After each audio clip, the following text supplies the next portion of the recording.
You know, something really incredible is happening. A digital bridge is being built, connecting the Himalayas to the land of the rising sun. Today, we're diving into the Nepal Japan IT Forum, an event that's about way more than just code. It's about building a powerful partnership for the future.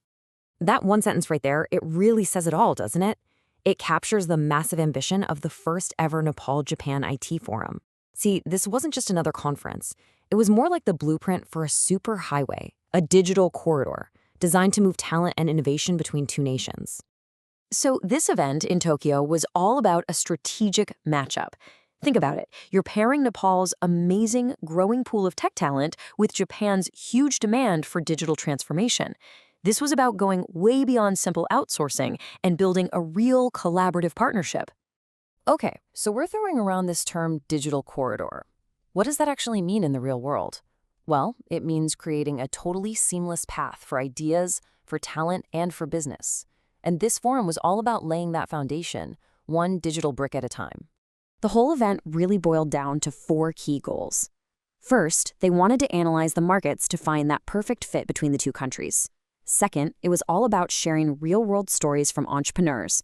You know, the lessons learned from the front lines. Third, they had to tackle the tough challenges of doing business across borders. And finally, maybe the most important part was just building those human connections that make everything else possible. You know, the real magic of this event was all about who was in the room. It was this perfect mix of Nepalese IT pros who are already working in Japan, sitting right alongside their Japanese counterparts from major companies. We're talking about people with anywhere from 3 to over 20 years of experience in everything from engineering to business development. This was exactly the group you'd need to build that bridge. Now, pulling off something this ambitious, well, that takes a village, right? You need a powerful support system. So let's take a look at the key players who actually brought this whole vision to life. So leading the charge were the Japan-Nepal IT Association and TAI Inc. But look at the partners they brought on board. The Embassy of Nepal, NAS IT, Ekabana Solutions. This shows you it was a really serious effort with huge support from both the government and top companies. And that kind of backing is absolutely crucial if you want this to succeed long term. All right, let's get to the really juicy stuff, the keynote sessions. These featured entrepreneurs and executives who are in the trenches building this bridge every single day. They gave this incredible, on-the-ground look at what it really takes to make it work. Kicking things off was Azhar Lamichane, the Chief Business Officer of TAI Inc. His job was basically to paint the big picture for everyone, to show the massive economic opportunity that's just waiting to be unlocked between Nepal and Japan. And what Adar really drove home was how perfectly Nepal's strengths match up with Japan's needs. On one hand, you have Nepal's young, skilled, and cost-effective talent. On the other, you have Japan, which is pushing hard for what they call DX, or digital transformation. He showed that Nepal could be the key to helping Japanese companies make that leap. Next up was Sharad Rai, the CEO of TAI Inc. And wow, he brought a totally different and really inspiring perspective to the table. His story wasn't just about making money, it was about building a business that actually means something. I mean, get this, Sharad built a whole tech company with the specific goal of funding schools in rural Nepal. He calls this model social tech. It's this powerful idea that business success isn't just about profit, it's about making a sustainable impact on your community. That's a whole different level of motivation, right? So after all that inspiration, Suman Tresta, the CEO of Ekabana Solutions Japan, came in with the hard-nosed, practical playbook. He tackled the one question on everyone's mind: how do you actually succeed in the incredibly demanding Japanese market? And what Suman made crystal clear is that just being good at your job isn't enough in Japan. Not even close.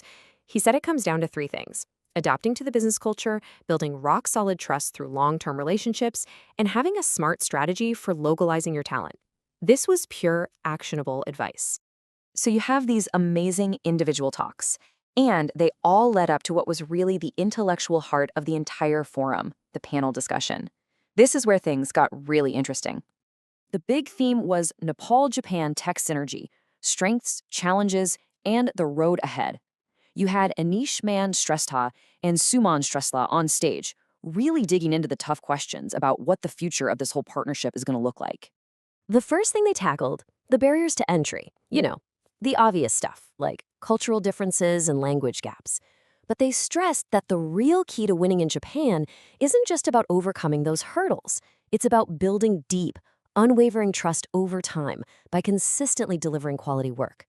Okay, so if trust is pillar number one, pillar number two is talent. And this is where Nepal has a massive opportunity. Japan is facing a huge shortage of digital workers, and Nepal can help fill that gap.